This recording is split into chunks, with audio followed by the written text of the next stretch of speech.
Hello again, everybody, and welcome to another episode of the Tigers Baseball Podcast. This episode 24 of Season 2, recorded on August 22nd, 2022. I'm your host, Chris Schulte. Let's go ahead and get into it. I do apologize for the poor quality of this podcast tonight. The audio quality is a little bit off. We had a situation with we're upgrading a new computer system, and Reaper is installed, but some other things are making Reaper really slow, so we're doing it on the laptop tonight, which is fine. We'll just go ahead and deal. So you're going to get a basic raw track. It'll be normalized, and that'll be about as far as it'll go. I might actually try to throw JB Broadcast on here, but we'll see. So with that, again, I do apologize for the noises in the background. The cats are being silly because they know that I'm trying to do something important. So let's start off with the injury report. There's good news and bad news. The good news is that Tarik Skubal doesn't have to have Tommy John surgery. The bad news is that he had flexor tendon repair, which is the same surgery that Matt Boyd had in October of last year, late September of last year. And that surgery...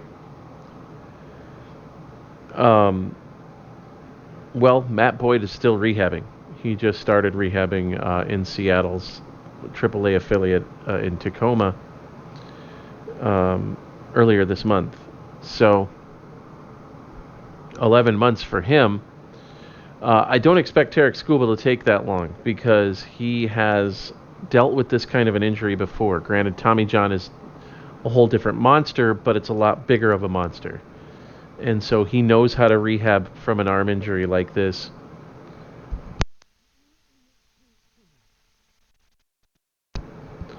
So he knows how to rehab from an arm injury like this, and he'll be able to deal with it a lot better than Matt Boyd did, in my opinion. Because remember, Matt Boyd came out of his start in Kansas City in June of last year and just said, oh, it was left arm discomfort. Didn't really get into too many details. Did a throwing program, tried to pitch through it, and wasn't successful, by the way. So, from that standpoint, Tarik Skubal did things differently than Matt Boyd did, and as a result, I think he's going to actually have a better path to success when it comes to rehabbing this and getting back on the mound sooner. Matt Boyd was all, I'll be back in June of next year. Well, no, you weren't. And I honestly think that the reason that he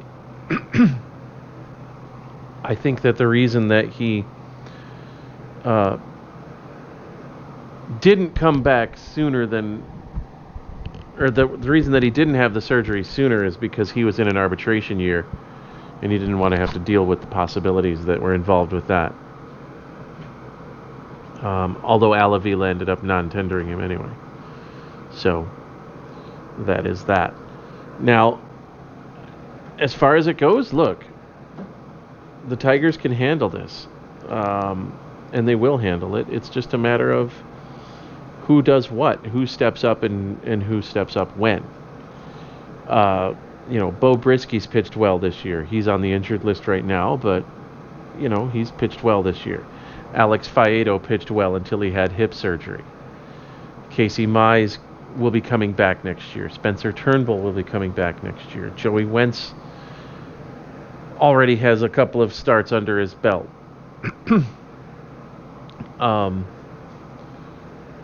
Garrett Hill has pitched well this year. So the Tigers are in a position with all of the injuries that they've had to their starting rotation already, where they can probably handle this a lot better than other teams would have. Because Matt Manning, based on his start on Friday, looked really good. And I think he's ready to take that step that he needs to take. And Skubal has already taken that step, so when he comes back from his flexor tendon surgery, he's going to have that development under his belt already. So, in a very real sense, him and Matt Manning will be ahead of Casey Mize because of where they've been and what they've had to do in the last year, where Casey Mize sort of missed that. So, and to be fair, Spencer Turnbull might have been ready to take that step before he blew out his elbow last year. Let's not forget, he threw a no-hitter in Seattle in May. So, honestly, I feel like this is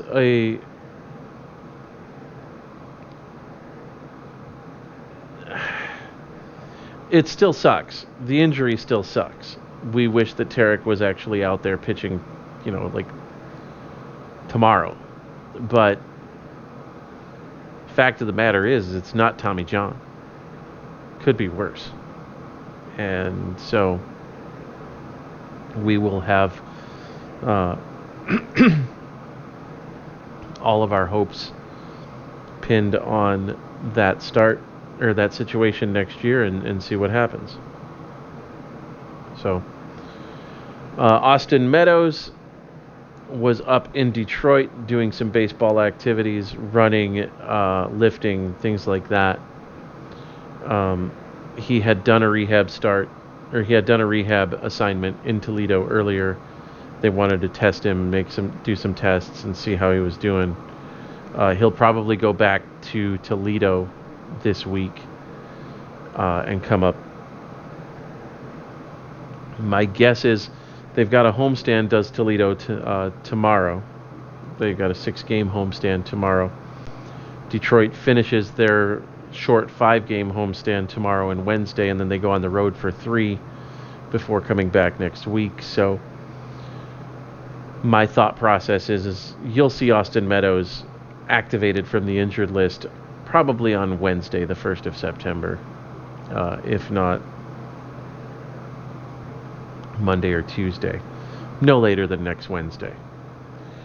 Michael Pineda was put on a rehab assignment and pitched well last Tuesday. I believe he's got another rehab start coming up, an actual rehab start tomorrow.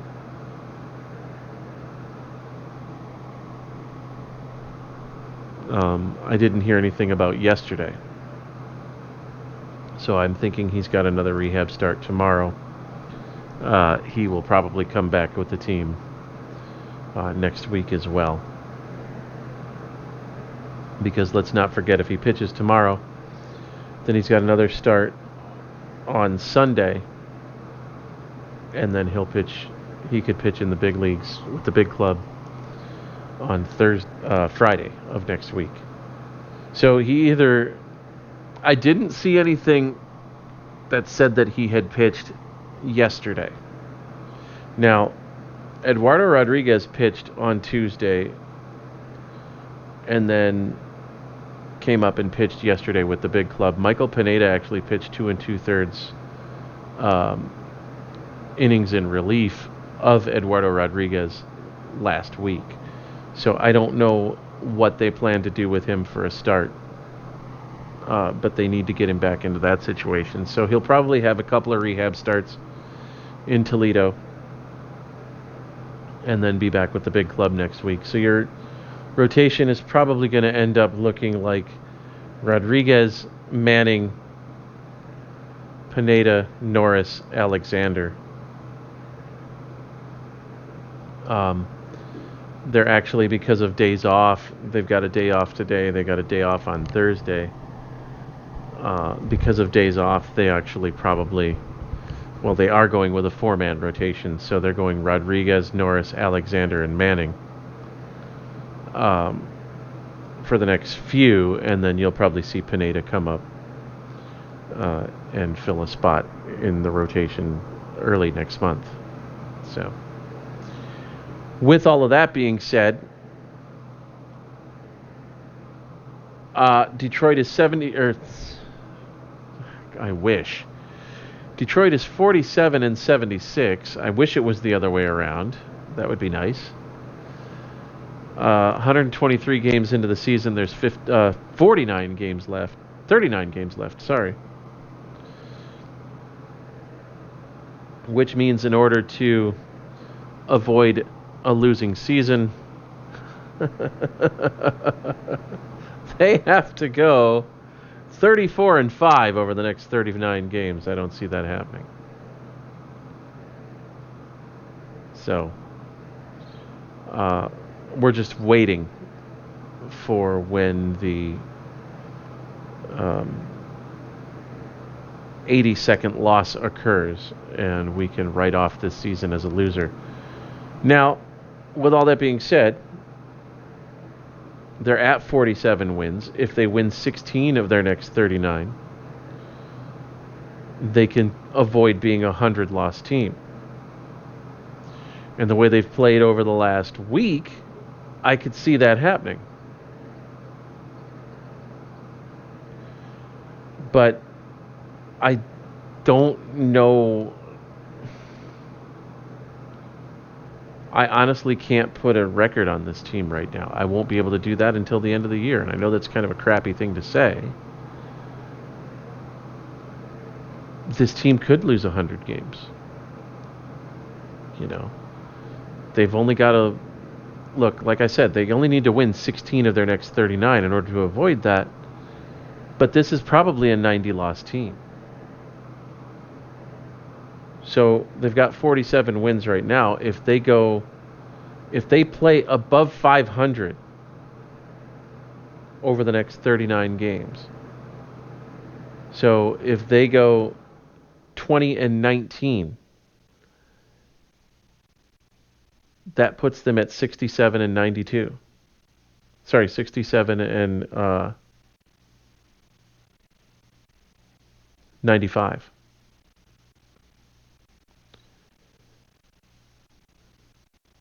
So that's still a 90-loss team, even if they play over 500 baseball over the next 39 games.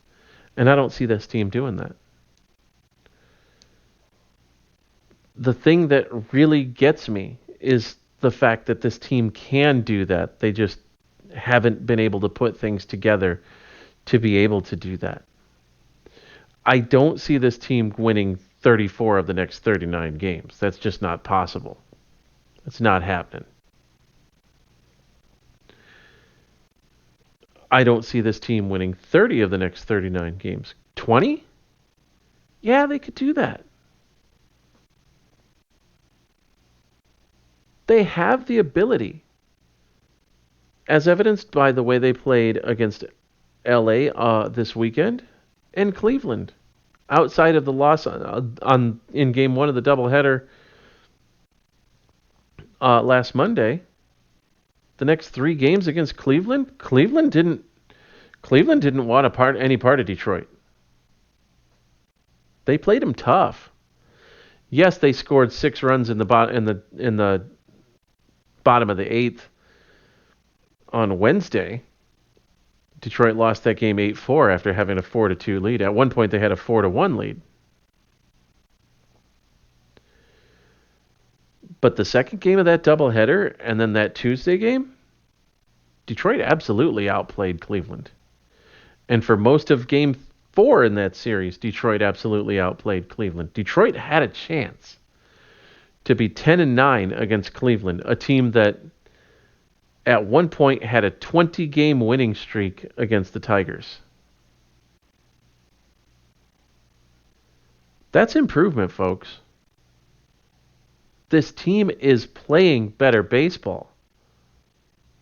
Sadly, it's come way too late. Can they win 20 of the next 39 games? Well, let's see. They got 2 against San Francisco. They got 3 against Texas. They still got to play Baltimore in Baltimore.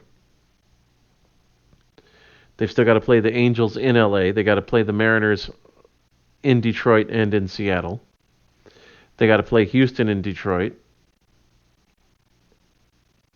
They still have to play Chicago, Kansas City, and Minnesota. Can they win 20 of 39? Yeah, but it's going to be tough. This isn't getting any easier. Sure, they don't have to play New York anymore. Sure, they don't have to play Oakland anymore. And I say that, people are sitting there going, oh, well, Oakland's garbage. Oakland took 5 out of 7 against Detroit this year.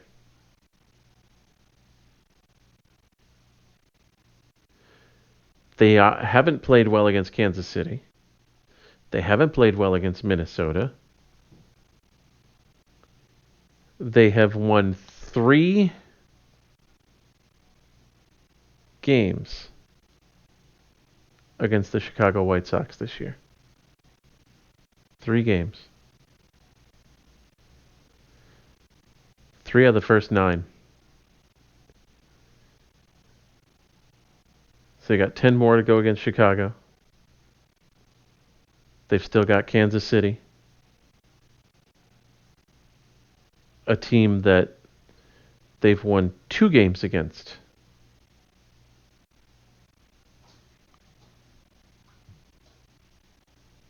Possibly 3. I think. No, Kansas City swept them. Kansas City swept them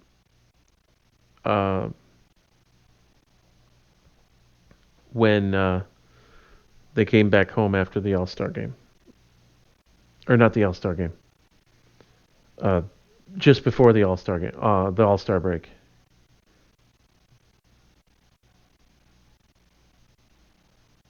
It was the end of June. And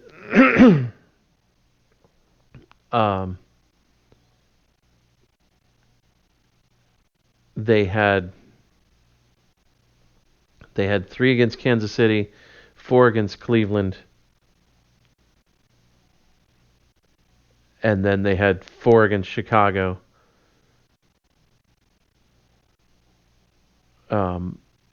4 more against Kansas City, and then 3 against Cleveland.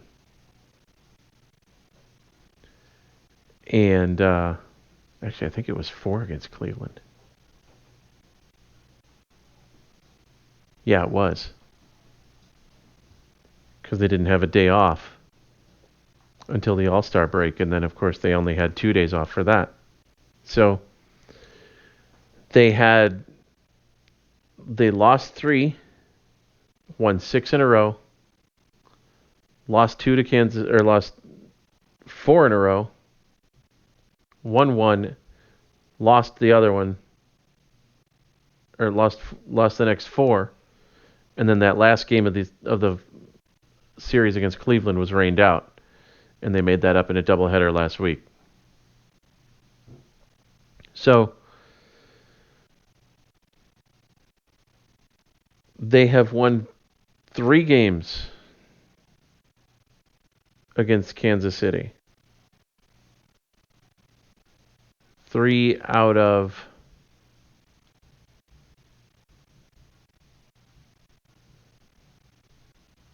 10.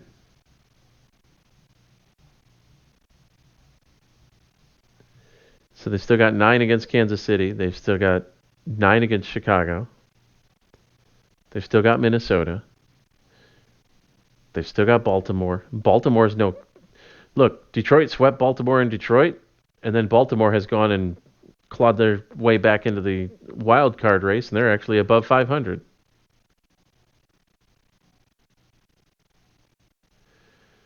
So to say that things are going to be easy, and that this is something that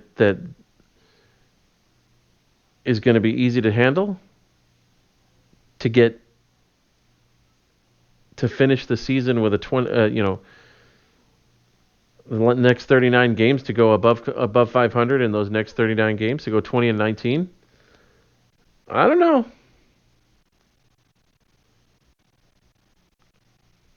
Got Carlos Rodon going tomorrow for San Francisco. He's always been tough on the Tigers. Logan Webb pitches on Wednesday. That's going to be an actually decent matchup.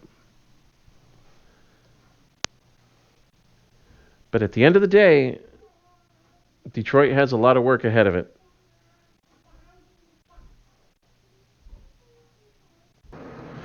So let's get into real quick the way the week went for the Tigers. Of course, at the time this podcast was published last week, they just split a doubleheader with Cleveland. Ended up splitting that series 2 games apiece. Kerry Carpenter hit his first 2 major league home runs in that series. And then Detroit came home for 3 against the Angels, a series that they took 2 out of 3, including a 4-0 shutout yesterday that Eduardo Rodriguez got the win in. He went 5, and that's big because he's finally back. We figured he'd come back this month from his family issues,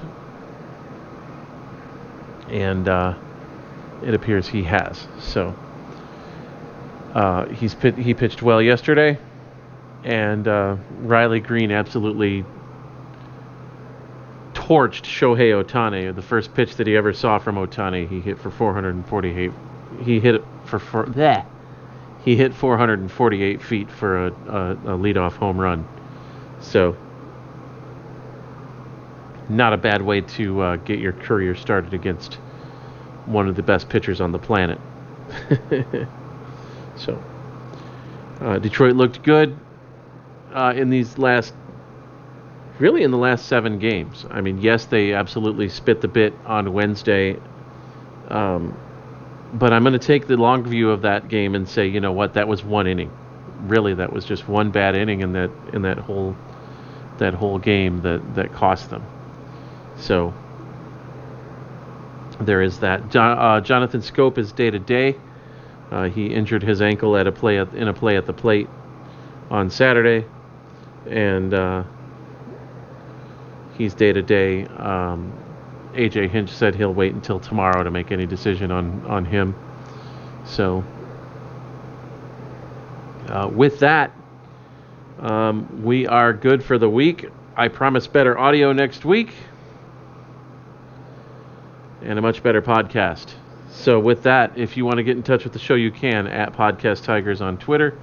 You can also email the show, tigersbaseballpodcast@gmail.com. It's the longest email address in the world. Check us out on our YouTube channel. I'd really appreciate that. Like, subscribe, and review on our YouTube channel. Thanks to Anchor for distributing the podcast. And we will talk to you, everybody, next week. Till then, I'm Chris Schulte. Go Tigers.